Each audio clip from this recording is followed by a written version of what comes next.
আমরা যে 6টি কথা বিশ্বাস করে মুমিন মুসলমান বলে গণ্য হয়েছি আল্লাহর দৃষ্টিতে। এক হাদিসে উল্লেখ আছে, জিবরিল ফেরেশতা রাসূলকে জিজ্ঞাসা করেছিলেন, মাল ঈমান, ঈমান কাকে বলে? রাসূল জবাবে বলে দিয়েছেন, 6টি কথা বিশ্বাস করার নাম ঈমান। আল্লাহ বিশ্বাস, ফেরেশতা বিশ্বাস, কুরআন বিশ্বাস, নবী রাসূল বিশ্বাস, তাকদীর বিশ্বাস, আখিরাত বিশ্বাস। মনে রাখতে হবে সবাই, সমস্ত মুসলমানদেরকে। জিবরিল প্রশ্ন করেছিলেন, সর্বশ্রেষ্ঠ ফেরেশতা জিবরিল সর্বশ্রেষ্ঠ নবী মুহাম্মদুর রাসূলুল্লাহ সাল্লাল্লাহু আলাইহি ওয়াসাল্লামকে প্রশ্ন করেছিলেন, ঈমান কাকে বলে? নবীর জবাবে বলে দিয়েছেন, 6টি কথা বিশ্বাস করার নাম ঈমান। 1 নম্বরে আল্লাহ বিশ্বাস, 2 নম্বরে ফেরেশতা বিশ্বাস, 3 নম্বরে কুরআন বিশ্বাস, 4 নম্বরে নবী রাসূল, 5 নম্বরে তাকদীর, 6 নম্বরে আখিরাত। এই 6 কথা যে কোনো যুগের, যে কোনো দেশের, যে কোনো মানুষ বিশ্বাস করবে, সেই ব্যক্তিটাই আল্লাহর কাছে মুমিন মুসলমান বলে গণ্য হবে, ঈমানদার বলে গণ্য হবে। হাদিসের মর্ম বুঝে থাকলে বলুন তো, আপনারা যারা বসে বসে বর্ণনা শুনতেছেন, আপনারা কি ঈমানদার? সন্দেহ আছে? 6 কথা বিশ্বাস করেন না? তাহলে আপনি কি? কোনো সন্দেহ নাই।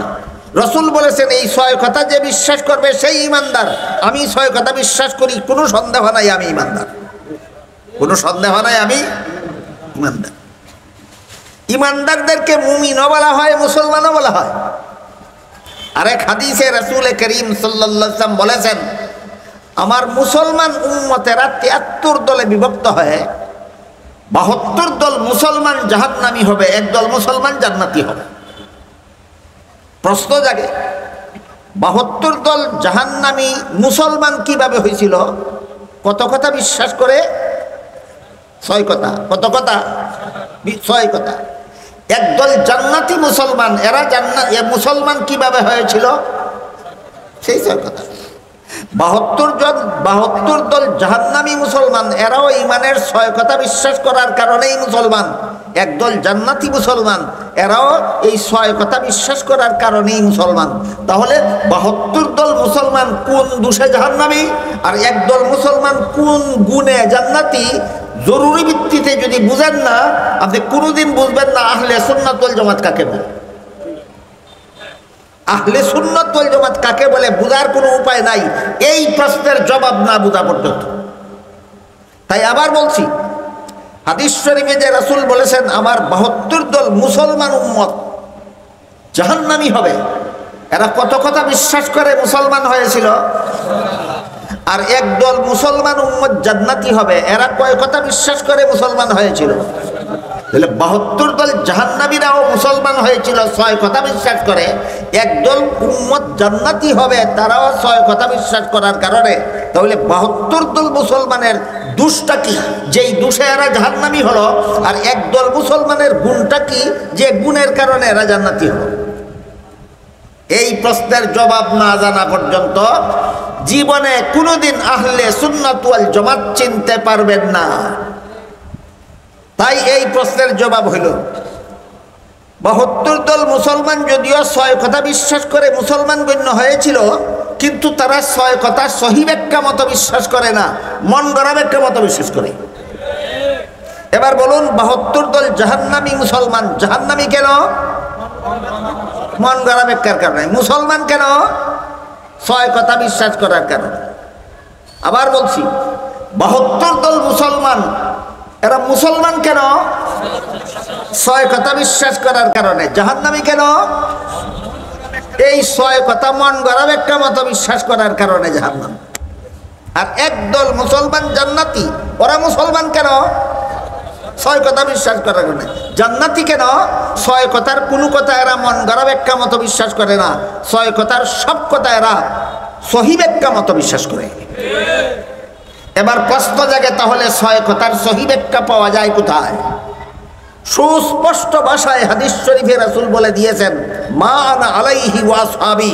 6 কথার সহি ব্যাখ্যা 2 ঠিকানায় পাওয়া যায়। এক ঠিকানার নাম নবীর সুন্নত, আর এক ঠিকানার নাম সাহাবায়ে কেরামের জামাত। এই 2 ঠিকানার থেকে যারা 6 কথার ব্যাখ্যা গ্রহণ করে, এরা সহি ব্যাখ্যা মতো 6 কথা মানে। এই জন্য এদের নাম আহলে সুন্নাত ওয়াল জামাত। বেশি বিস্তারিত বলার মতো সময় সুযোগ আমার হাতে নাই। যতটুকু বলেছি বুঝতে পারলেন কিনা বলুন তো? রসুল যে বলেছেন আমার মুসলমান উম্মতের 72 দল জাহান্নামী হবে, এরা মুসলমান কিভাবে হয়েছিল? জাহান্নামী কোন দোষে হবে? একদল মুসলমান উম্মত জান্নাতি হবে, এরা মুসলমান কিভাবে হয়েছিল? জান্নাতি হবে কোন গুণের কারণে? সহিহ ব্যাখ্যা মতো 6 কথা বিশ্বাস করার কারণে। একটু দয়া করে বলুন তো সহিহ ব্যাখ্যা পাওয়া যায় কোথায়? 2 ঠিকানায়। এক ঠিকানার নাম নবীর সুন্নত, আর এক ঠিকানার নাম সাহাবাগণের জমাত। এই 2 ঠিকানার থেকে আমরা ইমানের 6 কথার সহিহ ব্যাখ্যা গ্রহণ করি, এই জন্য আমরা আহলে সুন্নাত ওয়াল জামাত। এবার মূল কথার দিকে ফিরে যাই। ইমানের 6 কথার 4 নম্বর কথা হলো নবী রসুল বিশ্বাস করি। 1 নম্বরে আল্লাহ বিশ্বাস করি, 2 নম্বরে ফেরেশতা বিশ্বাস করি, 3 নম্বরে আসমানি কিতাব তথা কুরআন বিশ্বাস করি, 4 নম্বরে নবী রসুল বিশ্বাস করি। বুঝে থাকলে একটু দয়া করে বলুন তো ইমানের 6 কথার 4 নম্বর কথাটা কি? নবী রসুল। এবার বলেন নবী রসুল মন গড়া ব্যাখ্যা মতো বিশ্বাস করবেন না সুন্নতে রসুল আর জমাতের সাহাবার ব্যাখ্যা মতো? তখন আপনি হবেন আহলে সুন্নাতের জন্য।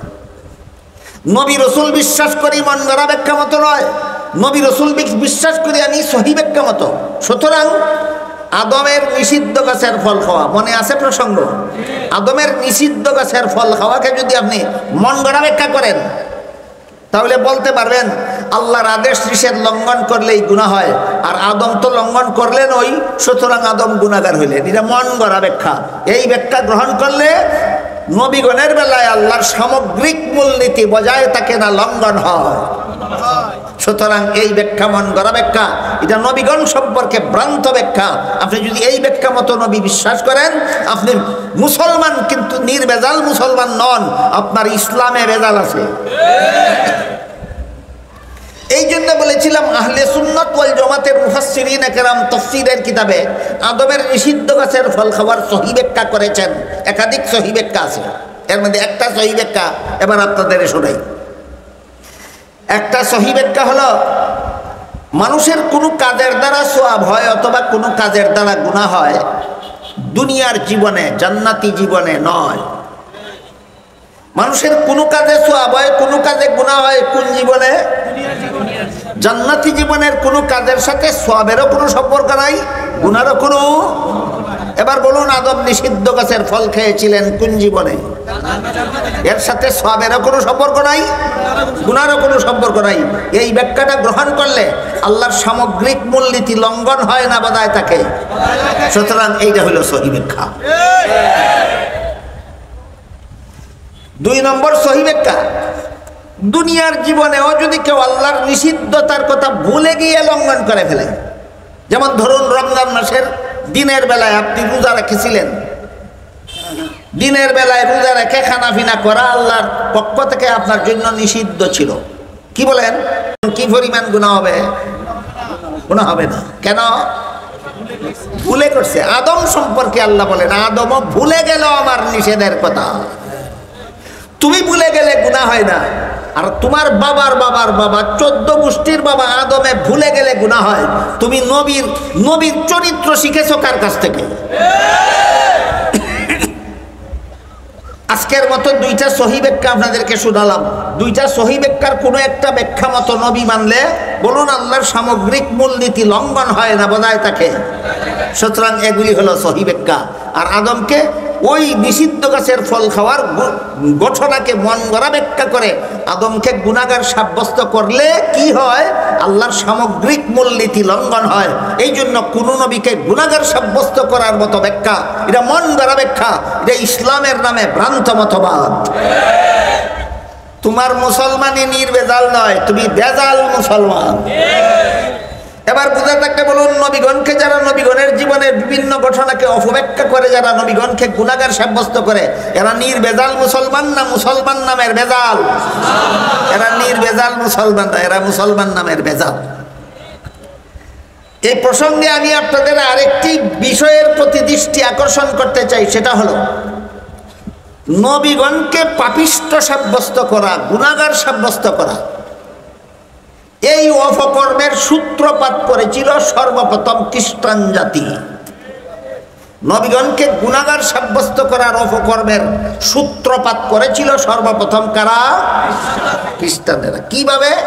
ইতিহাসের গুনার কথাটা আপনাদেরকে শোনাই।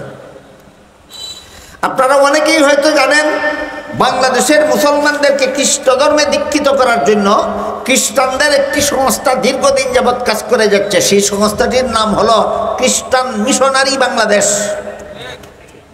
খ্রিস্টান মিশনারি বাংলাদেশের প্রকাশিত বিভিন্ন বই, পুস্তক, পুস্তিকার মধ্যে একটা বইয়ের নাম আছে কোরআনের আলোকে বেহেশতে যাওয়ার পথ। নামটা শুনলে একজন মুসলমান কল্পনাও করতে পারবে না এটা বেঈমান খ্রিস্টানদের লেখা। কোরআনের আলো খ্রিস্টানেরা চিনে না মুসলমানের আলেমরা চিনে? বেহেশতে যাওয়ার পথ খ্রিস্টানেরা জানে না মুসলমান আলেমরা জানে?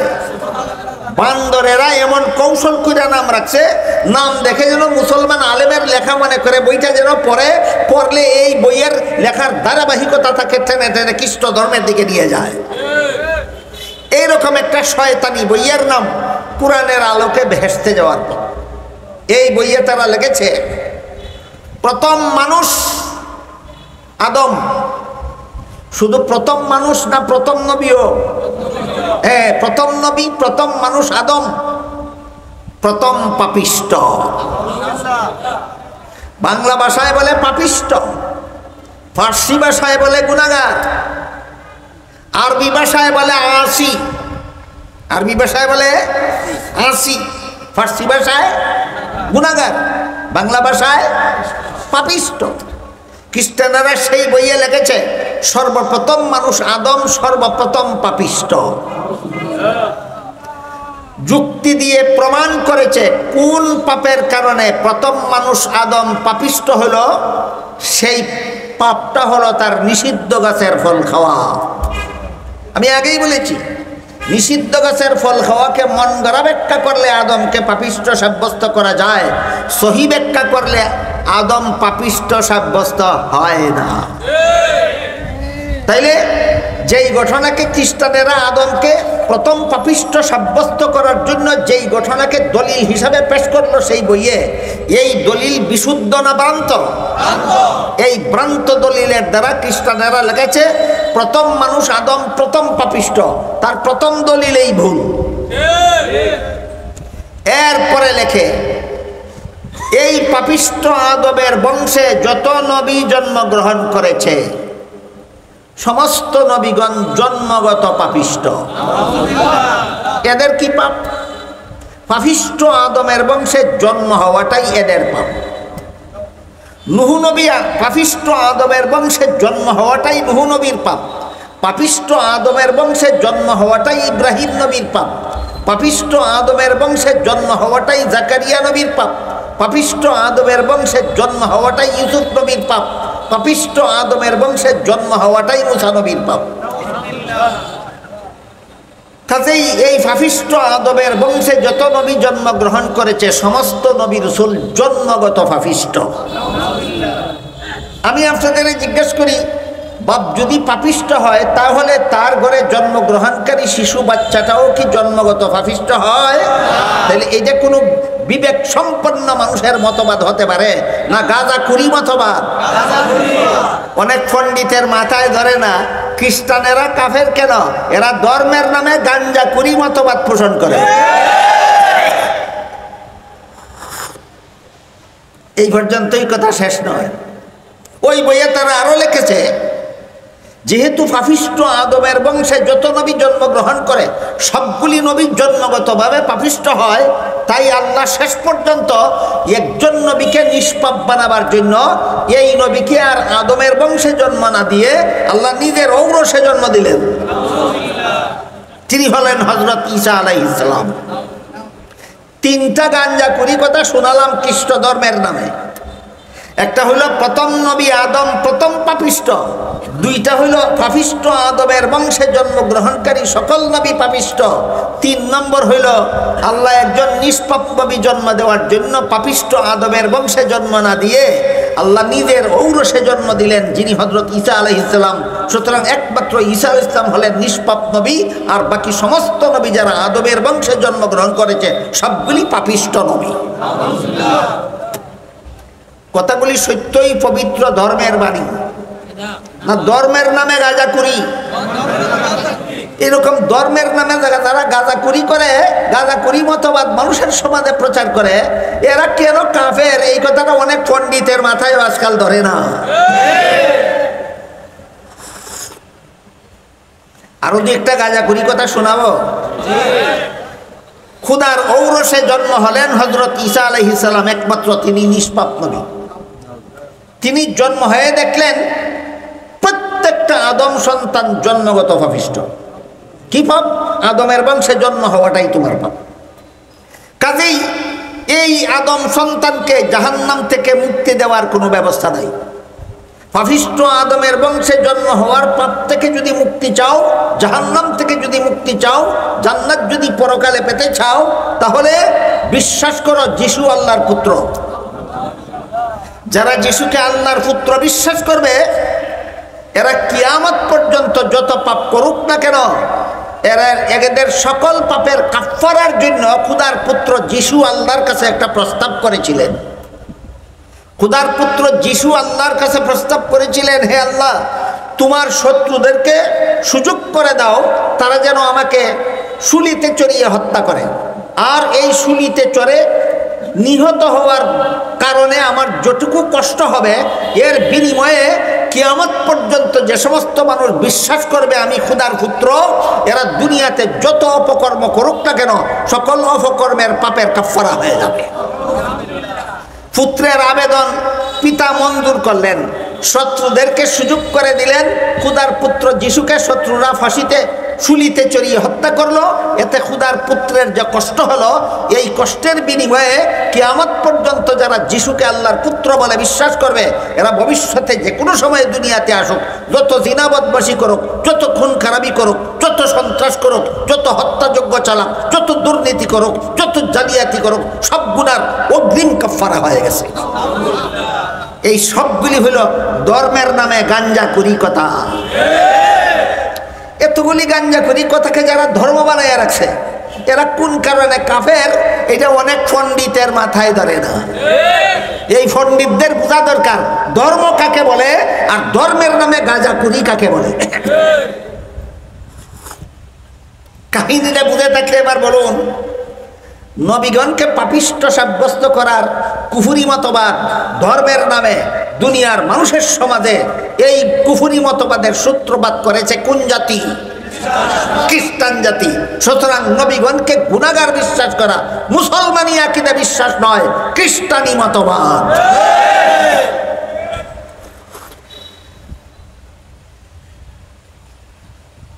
আমরা যারা মন গড়া ব্যাখ্যা মতে নবী বিশ্বাস করি না, আমরা সহি ব্যাখ্যা মতে নবী বিশ্বাস করি, তারা এতক্ষণের কথা আমার বুঝে থাকলে এবার বলুন, কতজন নবী আছেন গুনাহগার? একজন। নবীগণের জীবনের কোন ঘটনাকে কিভাবে ব্যাখ্যা করলে গুনাহগার সাজানো যায়? কিভাবে ব্যাখ্যা করলে নবী বেগুনাহ থাকেন? সঠিক ব্যাখ্যা করলে নবী বেগুনাহ থাকেন। আর এই ব্যাখ্যাই হলো আল্লাহর ঘোষিত নির্ধারিত সামগ্রিক মূলনীতির অনুকূলে। সেটা হলো লা ইয়ানালু আহদিজ জালিমিন, কোন গুনাহগারকে আমি নবী বানাই না, আর যাদেরকে নবী বানাই এরা জীবনে কোনোদিন গুনাহ করে না। আহলে সুন্নাত ওয়াল জামাতের এই মতবাদ, সমস্ত নবী রাসূলগণ আজীবন বেগুনাহ, আজীবন বেগুনাহ, আজীবন বেগুনাহ। আহলে সুন্নাত ওয়াল জামাতের এই মতবাদটাকে পরিভাষাগতভাবে ইসমতে আম্বিয়া বলা হয়। আহলে সুন্নাত ওয়াল জামাতের এই মতবাদটাকে পরিভাষাগতভাবে কি বলা হয়? ইসমতে আম্বিয়া বলা হয়। আহলে সুন্নাত ওয়াল জামাতের আরেকটা বিশুদ্ধ মতবাদ আছে, সেই মতবাদটাকে পরিভাষাগতভাবে আদালতে সাহাবা বলা হয়। কি বলা হয়? আদালতে সাহাবা। বিষয়টা বোঝার জন্য আমরা আগে বোঝার চেষ্টা করি সাহাবা কাকে বলে আর আদালত কাকে বলে। যে সমস্ত মানুষ দুনিয়ার জীবনে যে সমস্ত মানুষ দুনিয়ার জীবনে ইমানদার অবস্থায় রসুলকে চর্মচুখে দেখেছেন অথবা রাসূল তাকে চর্মচুখে দেখেছেন, দুনিয়ার জীবনে ইমানদার অবস্থায় চর্মচুখে হয়তো তিনি রাসূলকে দেখেছেন অথবা রাসূল তাকে দেখেছেন, তাকে এক বচনে সাহাবী, বহু বচনে সাহাবা বলা হয়। বলেন তো হযরত আবু বকর সিদ্দিক রাদিয়াল্লাহু আনহু রাসূলকে দুনিয়ার জীবনে দেখেছেন কিনা? স্বপ্নে না চর্মচুখে? কাফের অবস্থায় না ইমানদার অবস্থায়? তাহলে আবু বকর একজন সাহাবী। হযরত উমরও দুনিয়ার জীবনে ইমানদার অবস্থায় রাসূলকে চর্মচুখে দেখেছেন, উমর একজন সাহাবী। হযরত উসমানও দুনিয়ার জীবনে চর্মচুখে রাসূলকে দেখেছেন, সুতরাং উসমান একজন সাহাবী। হযরত আব্দুল্লাহ ইবনে উম্মে মাকতুম দুনিয়ার জীবনে ইমানদার অবস্থায় রাসূলের সান্নিধ্যে গিয়েছেন, কিন্তু তিনি অন্ধ ছিলেন, তিনি চর্মচুখে রাসূলকে দেখেননি, কিন্তু রাসূল তাকে দেখেছেন। এখন কি হইল? তাহলে আব্দুল্লাহ ইবনে উম্মে মাকতুম অন্ধ, ইমানদারটাও সাহাবী। তিনি রাসূলকে দেখার কারণে না রাসূল তাকে দেখার কারণে? সাহাবাদের ডেফিনেশনটা মনে মনে থাকবে। যেই ব্যক্তি ইমানদার অবস্থায় দুনিয়ার জীবনে চর্মচুখে হয়তো রাসূলকে দেখেছেন অথবা রাসূল তাকে দেখেছেন, তাকে এক বচনে সাহাবী, বহু বচনে সাহাবা বলা হয়। আহলে সুন্নাত ওয়াল জামাতের আকীদা মতে মুহাম্মদুর রাসূলুল্লাহর এই সমস্ত সাহাবাগণের সংখ্যা প্রায় 1.5 লক্ষ। মুহাম্মদুর রাসূলুল্লাহর 1.5 লক্ষ সাহাবায়ে কেরামের যে কোনো সাহাবীর মর্যাদা সারা দুনিয়ার সর্বযুগের সমস্ত ওলিয়া উলিয়াগণের চেয়ে শ্রেষ্ঠ।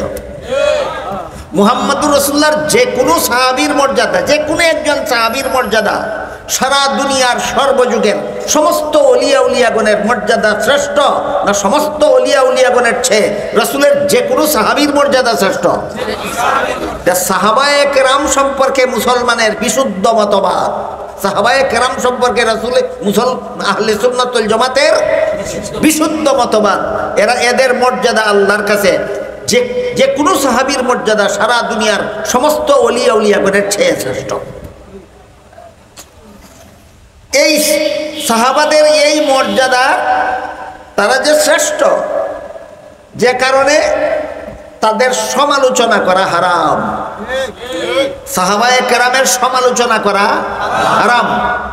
এমন তিরমিজি শরীফের বর্ণিত এক হাদিসে রাসূল করিম সাল্লাল্লাহু আলাইহি ওয়াসাল্লাম বলেন, ইযা রাআইতুমুল্লাযীনা ইয়াসুব্বুনা আসহাবী ফাকুলু লানাতুল্লাহি আলা শাররিকুম। হে আমার উম্মত মুসলমানেরা, তোমরা যখন ওই সমস্ত লোকদের দেখতে পাবে যারা আমার সাহাবাদের সমালোচনা করে, তাদের বলে দিও আমার সাহাবা সমালোচকদের উপর আল্লাহর লানত। রাসূলের সাহাবা সমালোচকদের উপর আল্লাহর লানত। এই কারণে রাসূলের সাহাবাগণের সমালোচনা করা হারাম। এই কারণে রাসূলের সাহাবাদের সমালোচনা করা হারাম। সমালোচনা কাকে বলে? কেউ কোনো দোষের কাজ করলে সেই দোষটা বর্ণনা করাকেই সমালোচনা বলে। কেউ কোনো দোষের কাজ করলে সেই দোষটা অপরের কাছে বর্ণনা করাকেই সমালোচনা বলে। যারা সাহাবাদের সমালোচনা করে নিজেরা বেদাল মুসলমান বলে পরিচিত হয়েছে সমাজে, তারা এইখানে তাদের ভ্রান্ত মতবাদ প্রতিষ্ঠা করার জন্য প্রশ্ন করে থাকে যে রাসূলের সাহাবারা কি জীবনে কোনো দোষ করেননি? যদি করে থাকেন তাহলে তিনি করতে দোষ নাই, আমার বলতে দোষ হবে কেন? এইরকম একটা চাপাবাদি শুরু করে দেয়। সাহাবা সমালোচকরা মুসলমানদের বিশুদ্ধ মতবাদ থেকে ভ্রান্ত মতবাদের দিকে নিয়ে যাওয়ার জন্য এই চাপাবাদীমূলক বিতর্ক শুরু করে দেয় যে রাসূলের কোনো সাহাবী কি জীবনে কোনো দোষ করেননি, করে থাকলে আমি সেটা বললে সত্য কথা বললাম, আমার বলাটা হারাম হবে কেন? এদের এই প্রশ্নের জবাবটা বোঝাবার জন্য খুব সংক্ষেপে আমি একটি উদাহরণ দিচ্ছি, শুনুন। একবার রাসূল করিম সাল্লাল্লাহু আলাইহি ওয়াসাল্লামের দরবারে একটা পরামর্শ সভা বসেছিল। যেই সভার সভাপতি ছিলেন স্বয়ং মুহাম্মদুর রাসূলুল্লাহ সাল্লাল্লাহু আলাইহি ওয়াসাল্লাম, আর সবগুলি সদস্য ছিলেন সাহাবায়ে কেরাম। কি মনে করেন এই পরামর্শ সভাটার মূল্য কত? যেই সবার সভাপতি সমস্ত নবীগণের চেয়ে শ্রেষ্ঠ, আর যেই সবার সবগুলি সদস্য সমস্ত অলিয়া উলিয়াগণের চেয়ে শ্রেষ্ঠ। বুঝতে পারলেন? যেই সবার সভাপতি কাদের চেয়ে শ্রেষ্ঠ? সমস্ত নবীগণের। যেই সবার সভাপতি, সভাপতিকে মুহাম্মদুর রাসূলুল্লাহ সাল্লাল্লাহু আলাইহি ওয়াসাল্লাম, যেই সবার সভাপতির মর্যাদা সমস্ত নবী রাসূলগণের চেয়ে শ্রেষ্ঠ, আর যেই সবার প্রত্যেকটা সদস্যের মর্যাদা সমস্ত ওলিয়া উলিয়াগণের চেয়ে শ্রেষ্ঠ। এমন একটা পরামর্শ সভায় সাহাবায়ে কেরামদেরকে নিয়ে আল্লাহর রাসূল বসেছিলেন। এমত অবস্থায় নিজেদের স্বাধীন মতামত ব্যক্ত করতে গিয়ে দুইজন সাহাবীর মধ্যে একটু পরস্পরে কথা কাটাকাটি হয়ে গেল। আর কথা কাটাকাটির এক পর্যায়ে তাদের গলার আওয়াজ চড়া হয়ে গেল, গলার আওয়াজ বড় হয়ে গেল। বলুন তো, কোনো একটা বিষয় নিয়ে দুইজনের মধ্যে যদি কথা কাটাকাটি হয়, তাহলে এক সময় নিজের অনিচ্ছাতেই গলার আওয়াজ বড় হয়ে যায় কিনা? এমন একটা ঘটনা ঘটল দুইজন সাহাবীর মধ্যে। এমত অবস্থায় তাদের রসুলের সামনে বসে যে কথা কাটাকাটি করে গলার আওয়াজ বড় হয়ে গেল, এটা কি একটা গুণ না দোষ? এই দোষটা করেছিল কতজন লোক? এরা কারা? রসুলের দুইজন সাহাবী। এরা কারা?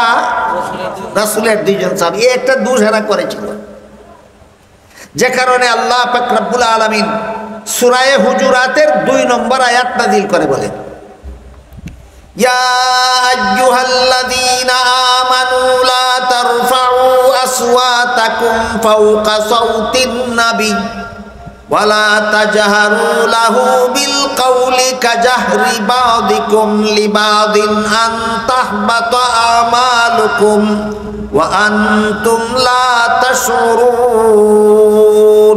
আল্লাহ বলেন, হে ঈমানদারগণ, আমার নবীর সাক্ষাতে তোমরা উচ্চস্বরে কথা বলবা দূরের কথা, স্বাভাবিক আওয়াজে কথা বললেও যদি তোমার কণ্ঠস্বর যদি নবীর জন্য কষ্টদায়ক হয়, তাহলে নবীর সাথে এমন চরম বেয়াদবি হবে যে বেয়াদবির কারণে তোমার সারা জিন্দেগির সমস্ত বন্দেগী ধ্বংস হয়ে যাবে, অথচ তুমি তা টের পাবে না। এই কথাটা আল্লাহ বললেন দুইজন সাহাবীর একটা দোষের প্রতিবাদ করে। আল্লাহ এই কথাটা বললেন সূরা হুজুরাতের 2 নম্বর আয়াত।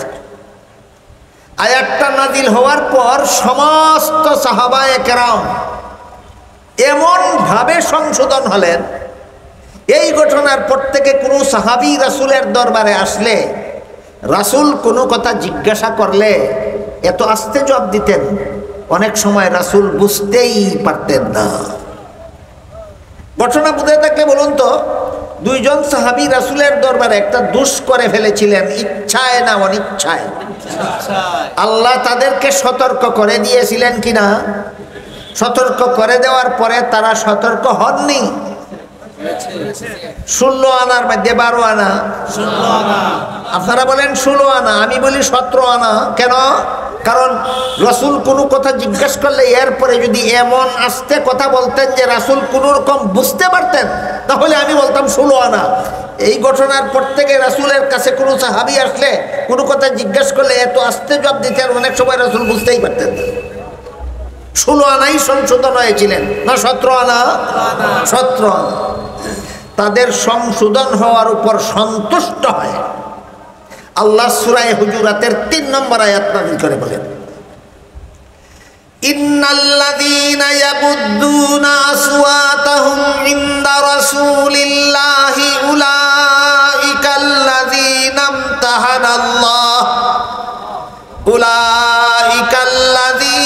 ইমতাহানাল্লাহু কুলুবাহুম লিত্তাকওয়া লাহুম মাগফিরাতুন ওয়া আজরুন আযীম। কোন সূরার কত নম্বর আয়াত? সূরা হুজুরাতের 3 নম্বর আয়াত নাযিল করে আল্লাহ বলেন, নিশ্চয়ই যারা রাসূলের দরবারে আস্তে কথা বলে। এতক্ষণের কাহিনী বুঝে থাকলে বলুন ওরা কারা? নিশ্চয়ই যারা রাসূলের দরবারে আসলে আস্তে কথা বলে, আল্লাহ তাদের অন্তরকে তাকওয়ার ব্যাপারে পরীক্ষা করেছেন। পরীক্ষায় ফেল করার কারণে আল্লাহ তাদের সারা জীবনের সমস্ত ভুল ত্রুটি গুনাহ খাতা মাফ করে দিয়েছে। পরীক্ষা ফেল করার কারণে না পাস করার কারণে? সাহাবাদের অন্তরকে আল্লাহ তাকওয়ার ব্যাপারে পরীক্ষা করেছেন। পরীক্ষায় সাহাবায়ে কেরাম ফার্স্ট ডিভিশনে পাস। কোন ডিভিশনে পাস? ফার্স্ট ডিভিশনের কথা অন্য আয়াতে বলেছেন। অন্য আয়াতে আল্লাহ বলেন,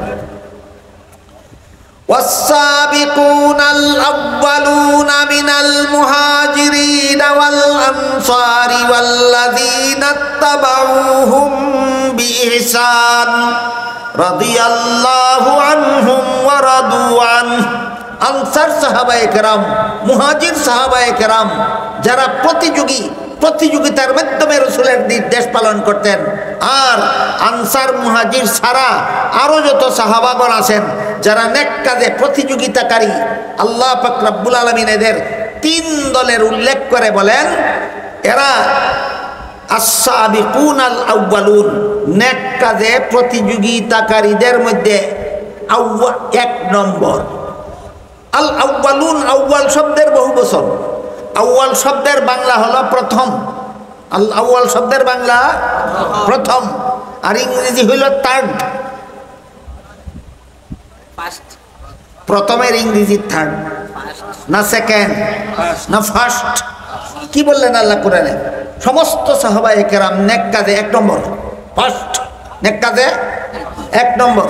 তাহলে সূরা হুজুরাতের 3 নম্বর আয়াতে আল্লাহ যে তাদের ক্ষমার ঘোষণা দিলেন, তারা আল্লাহর পরীক্ষায় ফেল করার কারণে না পাস করার কারণে? কত নম্বরে পাস?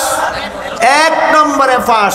পাস করার কারণে সন্তুষ্ট হয়ে আল্লাহ বলেন, আমার নবীর সাহাবাগণের অতীত জীবনে যত ভুল ত্রুটি গুনাহ খাতা হয়েছিল, আল্লাহ বলেন লাহুম মাগফিরাতুন। মনে রাখবেন দুইটা শব্দ, লাহুম মাগফিরাতুন, লাহুম মাগফিরাতুন।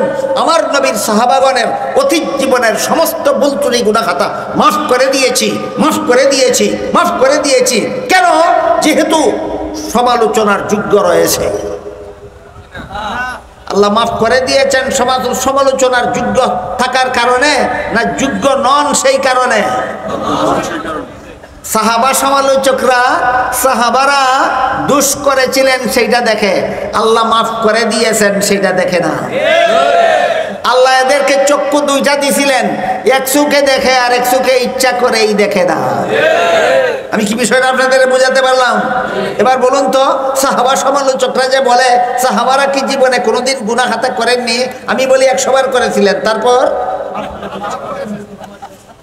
যার দরবারে অপরাধ ছিল তিনি মাফ করে দিয়েছেন। এরপরে তুমি কে সমালোচনাকারী? এই জন্য হাদিস শরীফে রাসূল করিম সাল্লাল্লাহু আলাইহি ওয়াসাল্লাম বলেন, যেই ব্যক্তি আমার সাহাবাদের সমালোচনা করলো সেই ব্যক্তি আমি রাসূলকেই সমালোচনা করলো, আর যেই ব্যক্তি রাসূলকে সমালোচনা করলো সেই ব্যক্তি আল্লাহকেই সমালোচনা করলো, আর যে ব্যক্তি আল্লাহকে সমালোচনা করলো ওই লোকটা মরতে দেরি হতে পারে, আল্লাহ তাকে গজবের হাতে ধরতে দেরি করবেন না। হাদিসটা আমাদের বুঝার ব্যাপার। রাসূল যে বললেন আমার সাহাবাকে সমালোচনা করলে রাসূলকেই সমালোচনা করলো, আর রাসূলকে সমালোচনা করলে আল্লাহকেই সমালোচনা করলো, আর আল্লাহকে সমালোচনা করলে তার মরতে দেরি হবে, আল্লাহ তাকে গজবের হাতে ধরতে দেরি হবে না। হাদিসটা বোঝা দরকার। প্রথম কথা হলো রাসূল বলেন যে ব্যক্তি আমার সাহাবাদের সমালোচনা করলো এর আমি রাসূলকেই সমালোচনা করব।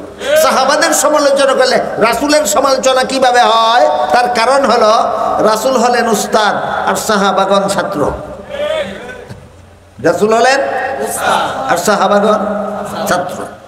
কেউ যদি বলে উস্তাদটা ভালোই ছিল কিন্তু ছাত্রগুলি বড় খারাপ, একটু বুঝুন, উস্তাদটা ভালোই ছিল কিন্তু ছাত্রগুলি বড় খারাপ, উস্তাদটা ভালো থাকে? তাহলে বলেন ছাত্রের সমালোচনা কার সমালোচনা হয়? উস্তাদের সমালোচনা হয়। এই জন্য রাসূল বলেন যে আমার সাহাবাদের সমালোচনা করলো এ বুঝাতে চায় আমি উস্তাদটা ভালো না। আমারে সাহাবাদের উস্তাদ বানাইছেন নবী বানাইয়া কে? তাহলে এইরকম খারাপ লোকটাকে উস্তাদ যে বানাইলো সেও তো ভালো না। আল্লাহ আমার মতো খারাপ লোককে নবী বানাইয়া আল্লাহও সমালোচনার পাত্র হইলেন, আর আমার ছাত্ররা খারাপ হইয়া আমি রসুলকেও সমালোচনার পাত্র বানাইল। এই জন্য রসুল বলেন, যে ব্যক্তি আমার সাহাবাদের সমালোচনা করে সে আমি রসুলেরই সমালোচনা করে, আর যে আমি রসুলের সমালোচনা করে সে আল্লাহরই সমালোচনা করে, আর যে আল্লাহর সমালোচনা করে সে মরতে দেরি হতে পারে, আল্লাহ তাকে গজবের হাতে ধরতে দেরি হবে না। যার অতীত জীবনের সমস্ত গুনাহ খাতা আল্লাহ মাফ করে দিয়েছেন, যিনি জীবনে কোনোদিন গুনাহ খাতা করেননি তাকে আহলে সুন্নাত ওয়াল জামাতের পরিভাষায় বলে মাসুম। মানে নাই আগের কথা? যিনি জীবনে কোনোদিন গুনাহ খাতা করেননি তারা কারা? নবীগণ। আহলে সুন্নাত ওয়াল জামাতের পরিভাষায় এদেরকে বলে মাসুম। আর যারা অতীত জীবনে গুনাহ খাতা করেছিল কিন্তু এমনভাবে সংশোধন হয়ে গুনাহ থেকে তওবা করেছে, যে কারণে আল্লাহ সন্তুষ্ট হয়ে কোরআনের আয়াত নাযিল করে বলেন, তোমাদের মাফ করে দিলাম, মাফ করে দিলাম, মাফ করে দিলাম। এরা গুনাহগার রয়েছে না ক্ষমা প্রাপ্ত হয়ে দুনিয়ার থেকে বিদায় হয়েছে? এদেরকে আহলে সুন্নাত ওয়াল জামাতের পরিভাষায় বলে মাগফুর। নবীগণ মাসুম, সাহাবাগণ মাগফুর। নবীগণ মাসুম, সাহাবাগণ মাগফুর। এইভাবে সকল প্রকার গুনাহ থেকে মুক্ত হওয়ার নাম আদালত। আদালতে সাহাবা। গুনায় লিপ্ত থাকলে আদালত থাকে না। আদালত একটা গুণ, এই গুণের মর্ম হলো গুণামুক্ত। আদালত একটা গুণের নাম, এই গুণের মর্ম হলো গুণামুক্ত। সাহাবায়ে কেরাম গুণাযুক্ত অবস্থায় দুনিয়ার থেকে বিদায় হয়েছেন না গুণামুক্ত? তাহলে সাহাবায়ে কেরাম পাপিষ্ঠ অবস্থায় দুনিয়ার থেকে বিদায় হয়েছেন না আদালত রক্ষা করে দুনিয়ার থেকে বিদায় হয়েছেন? এই জন্য আহলে সুন্নাত ওয়াল জামাতের পরিভাষায় নবীগণকে বলে মাসুম আর সাহাবাগণকে বলে মাগফুর। সাহাবাগণকে কি বলে? মাগফুর। এবার আমরা দেখার চেষ্টা করব যে কোনো যুগের যে কোনো বেজাল মুসলমান যারা সাহাবাদের সমালোচনা করে, এরা সবচেয়ে বেশি সমালোচনা করে হযরত মুআবিয়া রাদিয়াল্লাহু তাআলা। সাহাবা সমালোচকদের মধ্যে সবচেয়ে বেশি কোন সাহাবীর সমালোচনা করে? মুআবিয়া রাদিয়াল্লাহু। এদের দৃষ্টিতে এই মুআবিয়া সবচেয়ে খারাপ একটা সাহাবী। এই খারাপ সাহাবীদের চরিত্রটা আমরা একটু কোরআনের আয়াতের দ্বারা আলোচনা করব। এদের দৃষ্টিতে সবচেয়ে খারাপ সাহাবীদের চরিত্র কি ছিল দেখব, তারপরে দেখা যাবে এই খারাপ সাহাবীটা কি পরিমাণ সমালোচনার যোগ্য। আল্লাহ পাক রব্বুল আলামিন পবিত্র কোরআনের সূরাতুল ফাতহের শেষের দিকে এক আয়াতে বলেন, মুহাম্মাদুর রাসূলুল্লাহি ওয়াল্লাযীনা মাহু আশিদ্দাউ আলাল কুফফারি রুহামাউ বাইনাহুম। মুহাম্মাদুর রাসূলুল্লাহ এবং তার সঙ্গী সাথীগণ। এতক্ষণের কথা বুঝে থাকলে বলুন, মুহাম্মাদুর রাসূলুল্লাহর সঙ্গী সাথীগণ কারা? মুহাম্মাদুর রাসূলুল্লাহ এবং তার সঙ্গী সাথীগণ দুইটা বিশেষণে বিশেষিত, দুইটা গুণে গুণান্বিত। মুহাম্মাদুর রাসূলুল্লাহ তার সাহাবাগণ দুই গুণে গুণান্বিত। একটা গুণ হলো আশিদ্দাউ আলাল কুফফার, সন্ত্রাসী বেঈমানদের মোকাবেলায় কঠোর। সন্ত্রাসী বেঈমানদের মোকাবেলায় কঠোর। রুহামাউ বাইনাহুম, নিজেরা পরস্পরে সদয়। নিজেরা পরস্পরে সদয়। এই দুই গুণে গুণান্বিত কে কে? মুহাম্মাদুর রাসূলুল্লাহি ওয়াল্লাযীনা মাহু। মুহাম্মাদুর রাসূলুল্লাহ এবং তার সঙ্গী সাথীগণ এই দুই গুণে গুণান্বিত। সন্ত্রাসী বেঈমানদের বেলায় কঠোর, আর নিজেদের সমালোচনার ভিত্তিপ্রস্তর স্থাপন করেছিল। নবীগণকে গুনাহগার সাব্যস্ত করার মতো ভ্রান্ত মতবাদ প্রতিষ্ঠা করেছিল খ্রিস্টান জাতি, আর সাহাবাদেরকে সমালোচনার পাত্র সাব্যস্ত করার ভিত্তি স্থাপন করেছিল কুখ্যাত মুনাফিক ইবনে সাবা। কুখ্যাত মুনাফিক ইবনে সাবা। এই ইবনে সাবা চক্রান্তের মাধ্যমে হযরত আলী আর হযরত মুআবিয়াকে দ্বন্দ্বে লিপ্ত করেছিল। তারা উভয়ে পরস্পরে সদয় ছিলেন। তারা দুজন আপোষ মীমাংসা হয়ে, তাদের মধ্যে আপোষ মীমাংসা হয়ে গেছিল। এই কুখ্যাত মুনাফিকের দুই দল অনুসারী, একদল মুয়াবিয়ার বাহিনীর উপর রাতের অন্ধকারে তীর নিক্ষেপ করেছিল, আরেক দল হযরত আলীর সেনাবাহিনীর উপর রাতের অন্ধকারে তীর নিক্ষেপ করেছিল। মুয়াবিয়ার দল ভেবেছিল এই কাজটা আলীর দলে করেছে, আলীর দল ভেবেছিল এই কাজটা মুয়াবিয়ার দল করেছে। বুঝে থাকলে বলুন, রাতের অন্ধকারে মুয়াবিয়ার বাহিনীর উপর তীর নিক্ষেপ করা, আলীর বাহিনীর উপর তীর নিক্ষেপ করার কাজটা কি তারা করেছিল, না মধ্যখান থেকে কুখ্যাত মুনাফিকের অনুসারীরা করেছিল? তাহলে মুয়াবিয়া এবং আলীর মধ্যে আসলে দ্বন্দ্ব ছিল না মুনাফিকের চক্রান্ত ছিল? মুনাফিকরা এইরকম চক্রান্ত করে তাদের দুইজনের মধ্যে যখন দ্বন্দ্ব সৃষ্টি করেছিল, তখন এই সংবাদ তৎকালীন পৃথিবীর রোম দেশের খ্রিস্টান বাদশা জানতে পেরে হযরত মুয়াবিয়ার কাছে চিঠি লিখেছিল।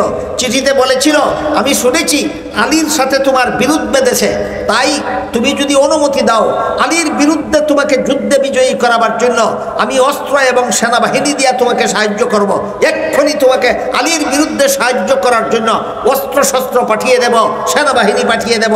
চিঠি পেয়ে হযরত মুয়াবিয়া এই রোম দেশের খ্রিস্টান বাদশার চিঠির জবাবে লিখলেন, আলী একজন মুসলমান, আমি একজন মুসলমান, আমাদের আলীর মধ্যে আর আমার মধ্যে যদি কোনো বিরোধ থেকেই থাকে সেটা আমাদের মুসলমানদের ঘরোয়া ব্যাপার। মুসলমানদের ঘরোয়া ব্যাপার নিয়ে ইহুদি খ্রিস্টান লাল কুত্তাদের নাক গলাবার অধিকার নাই।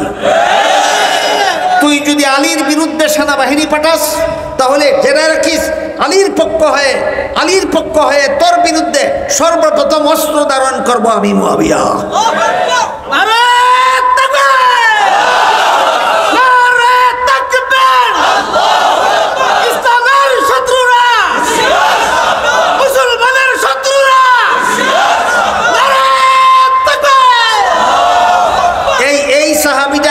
সমালোচকদের দৃষ্টিতে সবচেয়ে খারাপ সাহাবী, সমালোচকদের দৃষ্টিতে এই মুয়াবিয়া সবচেয়ে খারাপ সাহাবী। অথচ আল্লাহ কুরআনে মুহাম্মদুর রাসূলুল্লাহর যে দুই গুণ বলেছিলেন, সাহাবায়ে কেরামের যে দুই গুণ বলেছিলেন, কি পরিমাণ কম ছিল মুয়াবিয়ার মধ্যে? না কড়ায় গন্ডায় বিদ্যমান ছিল। আলী একজন মুসলমান, আমি একজন মুসলমান, আলীর সাথে যদি আমার কোনো মতবিরোধ থাকেই সেটা মুসলমানদের ঘরোয়া ব্যাপার। মুসলমানদের ঘরোয়া ব্যাপার নিয়ে ইহুদি খ্রিস্টানেরা মুসলমানদের এক দলের পক্ষ নিয়ে আরেক দলের উপর হামলা করার অধিকার নাই। তুই যদি আলীর বিরুদ্ধে হামলা করার জন্য সেনাবাহিনী পাঠাস, অস্ত্র পাঠাস, তাহলে আলীর পক্ষ হয়ে আমি মুয়াবিয়া, তোর বিরুদ্ধে সর্বপ্রথম তরবারি উত্তোলন করবো আমি মুয়াবিয়া। মুয়াবিয়ার এই পত্রের কথা বুঝে থাকতে বলুন, আল্লাহ কুরআনে মুহাম্মদুর রাসূলুল্লাহ এবং সাহাবায়ে কেরামের যে দুই গুণের কথা বলেছিলেন, এই দুই গুণ মুয়াবিয়ার মধ্যে কিছু কম ছিল না কড়ায় গন্ডায় বিদ্যমান ছিল? এই সাহাবীটা হলো সমালোচকদের দৃষ্টিতে সবচেয়ে খারাপ সাহাবী।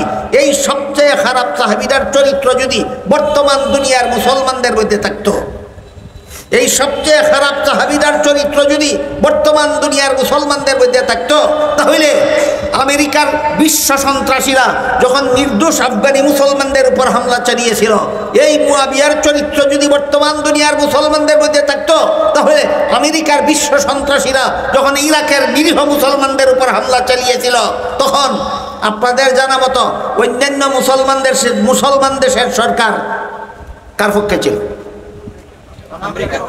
কার পক্ষে ছিল?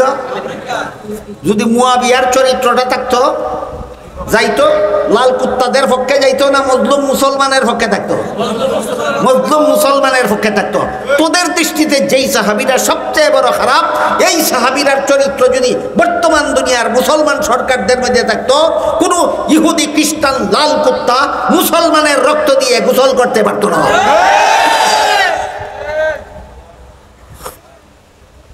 কথায় কথায় বহু দূরে চলে আসলাম। আলোচনা ছিল দিন শব্দকে আল্লাহ কোরআনের বিভিন্ন আয়াতে একই অর্থে ব্যবহার করেছেন না বিভিন্ন অর্থে? মালিক ইয়াউমিদ্দিন আয়াতে দিন অর্থ কর্মফল, লা ইকরাহা ফিদ্দিন আয়াতে দিন অর্থ ধর্ম, আকিমুদ্দিন আয়াতে দিন অর্থ ইসলামের বিশুদ্ধ মতবাদ, আকিমুদ্দিন আয়াতে দিন অর্থ ইসলামের বিশুদ্ধ মতবাদ। আকিমুদ্দিনের অর্থ হলো তোমরা ইসলামের বিশুদ্ধ মতবাদে অটল থাকো। ইসলামের নামে ভ্রান্ত মতবাদ পোষণ করবে না। ভ্রান্ত মতবাদের এক পর্যায়ে হইল কুফরি মতবাদ, যেটা কাদিয়ানীরা পোষণ করে। আর ভ্রান্ত মতবাদের আরেক পর্যায়ে হইল গুমরাহি মতবাদ, যা সাহাবা সমালোচকরা পোষণ করে। নবীগণকে গুনাহগার মনে করা, এটাও ইসলামের নামে ভ্রান্ত মতবাদ। সাহাবায়ে কেরামদেরকে নিষ্ঠাবান মনে না করা, সাহাবায়ে কেরামের সমালোচনা করাকে জায়েজ মনে করা, বৈধ মনে করা, এটাও ইসলামের নামে ভ্রান্ত মতবাদ। আল্লাহ আপনাদের আমাদের সবাইকে ইসলামের বিশুদ্ধ মতবাদে অটল থাকার যে নির্দেশ দিয়েছেন সূরা শুরার 13 নম্বর আয়াতে, এই নির্দেশে সমস্ত মুসলমানদের অটল থাকার সৌভাগ্য দান করুন। সবাই বলুন আমিন। সুবহানা রাব্বিকা রাব্বিল ইজ্জাতি আম্মা ইয়াসিফুন ওয়া সালামুন আলাল মুরসালিন আলহামদুলিল্লাহি রাব্বিল আলামিন। محترم حاضرین